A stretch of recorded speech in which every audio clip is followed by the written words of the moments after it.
dalam hidup kita, kita tidak kenal kepada Allah dengan baik. Akibatnya kita sangat sibuk dengan selain Allah. Padahal kalau kita yakin ada Allah penguasa langit dan bumi, udah selesai itu. Perkara rezeki itu tidak ada lagi yang kita cemaskan. Semalam kita mendengar ceramah Habib Novel, beliau dengan pertolongan Allah mantap sekali menceritakan tentang yakin. Orang-orang yang yakin itu hidupnya berbeda dengan yang tidak yakin. Mau diberi contoh? Nih. Tebak apa Pak? Nah begitulah kalau tidak yakinnya pelongo. Kalau yakin,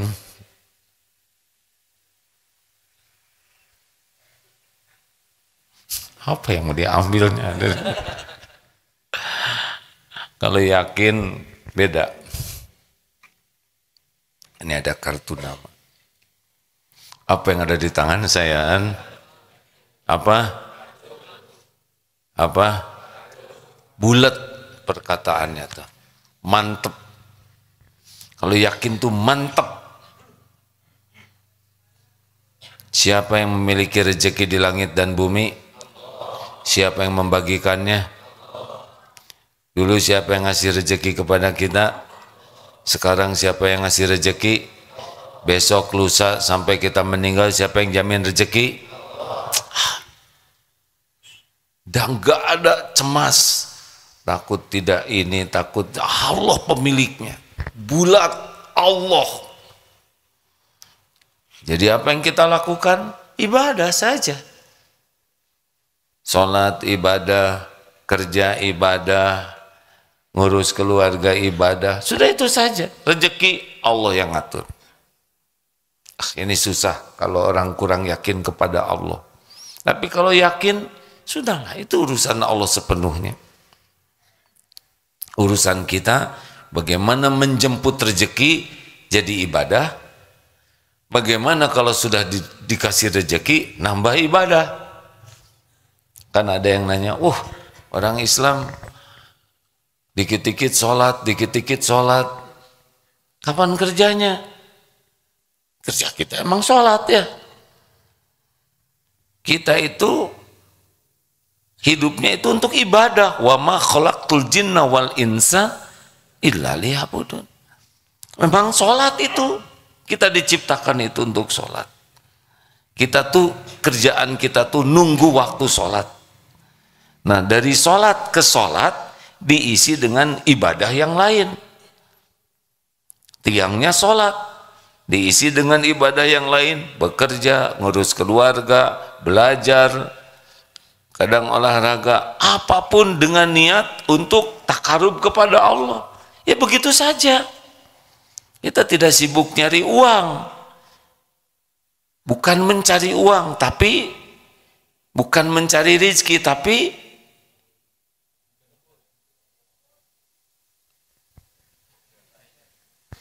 menjemput Kasep.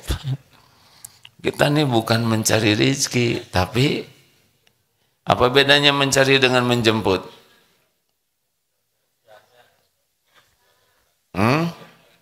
Coba mencari istri, udah punya belum? Menjemput istri, sudah ada? Pasti ketemu tidak? Sok tahu. Istri di Blok M, dijemput ke Blok S, ketemu tidak? Tidak ketemu karena apa? Karena kurang profesional menjemputnya. Kalau benar-benar ditunjukin, mana yang pusing? Jemput istri pakai Google Map atau nyari sendiri kan? Kalau ditunjuk itu gampang. Makanya rezeki itu milik Allah. Kalau kita patuh kepada Allah, ditunjuki oleh Allah. Di mana rezeki kita ketemu, jalan, itu mudah nanti, beneran hadirin. Jadi kalau ada di antara kita masih stres, cemas tentang rezeki, sebetulnya bukan kurang rezeki, tapi kurang iman. Kenapa jadi nunduk begini? Ini ilmu rezeki ya. Jangan takut tidak punya rezeki, tapi takut tidak punya keyakinan Allah pemberi rezeki. Itu yang bahaya bagi kita tuh. Bukan rezekinya, tidak yakinnya. Yang kedua, jangan takut tidak punya rezeki, tapi takut tidak berkah. Kita ketemu dengan rezekinya, rezeki kita, tapi tidak barokah. Karena niat dan caranya tidak benar. Emang penjahat siapa yang ngasih rezeki? Tuh diam kan, kurang yakin. Pokoknya kalau udah pelangap-pelongo kurang yakin, ingat ya. Emang penjahat siapa yang ngasih rezeki? Maling. Siapa yang ngasih rezeki? Koruptor. Semuanya Allah yang ngasih. Cuma tidak barokah karena tidak halal. Jadi cara yang baik Allah yang ngasih, cara yang jelek Allah yang ngasih. Bedanya kalau kita caranya baik, namanya berkah. Apa sih berkah? Membawa kebaikan yang banyak dan langgeng. Berkah itu begitu. Jadi bagi tubuh baik, bagi pikiran baik, bagi hati baik, bagi diri baik, bagi keluarga baik, bagi lingkungan baik. Ini rezeki berkah nih ya. Pas saat meninggal juga baik,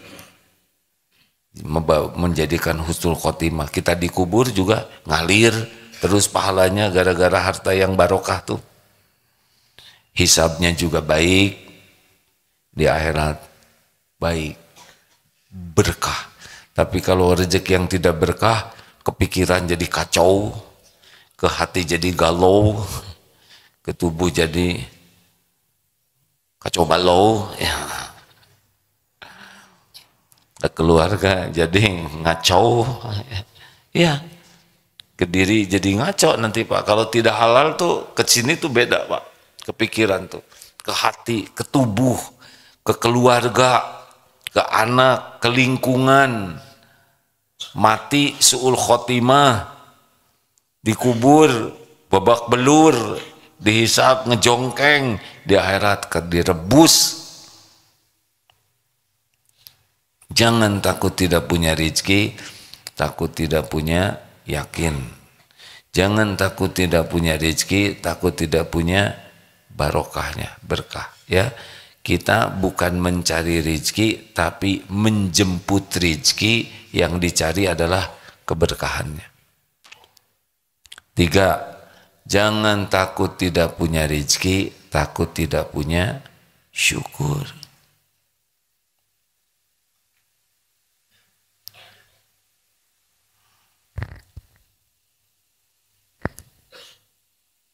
Yang lihat Pak, ini tadi pagi ada cucu baru selesai Iqra karena masih kecil sekali 4 tahun, terus pengen Quran, diberikan Quran.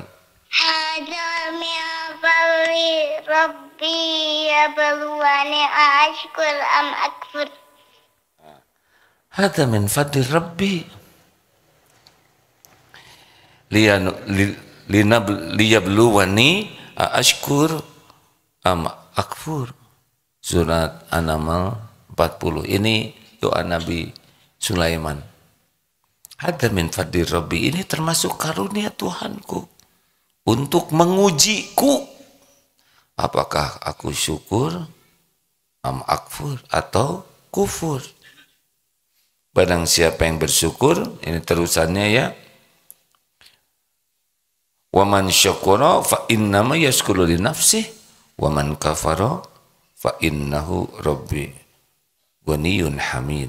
Fa inna rabbi ghaniyun karim wa fa inna rabbi ghaniyun karim. Maaf. Ini termasuk karunia Tuhanku untuk mengujiku apakah aku syukur atau kufur.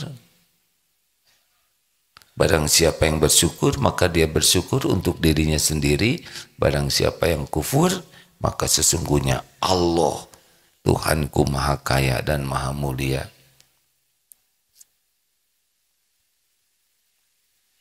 Jadi yang bahaya tuh bukan kurang rezeki tapi kurang syukur. Jadi kalau untung banyak, ujiannya ringan atau berat? Ringan atau berat? Kita teh makin pelit Pak kalau makin banyak. Iya. Dulu waktu SD sedekah 1.000, padahal bekalnya 2.000. 50% dia nafkahkan. SMP dia istiqomah 1.000 juga sedekahnya. Padahal bekalnya sudah 5.000. Turun tuh jadi 20% Pak. SMA dia konsisten 1.000. Padahal bekal 10.000. Makin mahasiswa mantap naik dia jadi 2.000. Padahal bekalnya 50.000. Makin pelit. Gajian Pak. Tetap aja 2.000 ya Jumatannya. Padahal gaji 10 juta. Jadi kalau tidak hati-hati kita ini kufur nikmat. Cirinya adalah makin pelit. Harusnya makin banyak, makin bersyukur.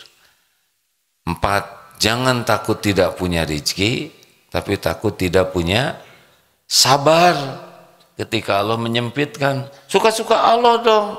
Kapan dibuka, kapan disempitkan, kapan dilapangkan, kapan diencret-encret ya. Suka-suka Allah. Allah ngebagikan sesuka Allah saja. Tidak harus selalu rencana, cocok. Enggak harus sesuai rencana.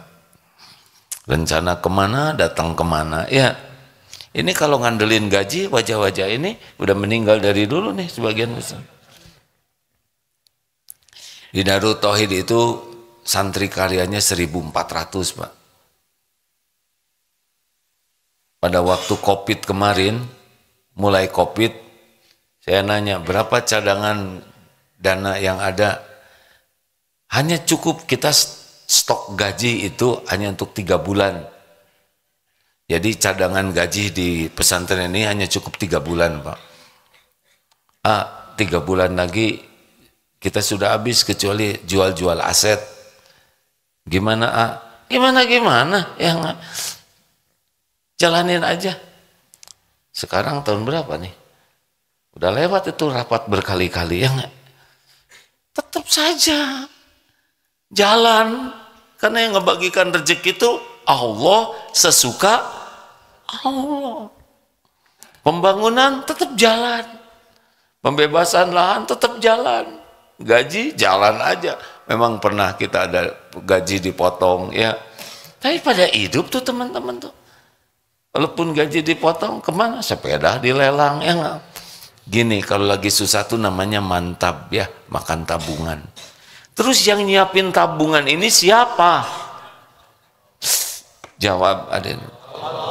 Kenapa harus berat? Terus mau ngapain tabungan kalau nggak dipakai? Kita tabungan tuh dikeluarin tuh berat. Memang disiapkan pada waktu kita kepepet. Nanti tabungan saya habis. Apa artinya? Manset, makan aset, tahu ya. Jual sepeda. Dulu Darut ini sering bagi-bagi sepeda. Udah ratusan, udah banyak. Ketika dikumpulkan, ayo kita bersepeda. Loh kok jadi sedikit yang bersepedanya? Namanya manset ya nggak? Waktu COVID dijualin sepeda, udah nggak apa-apa, nggak usah berat. Kalau harus keluar ya keluar aja.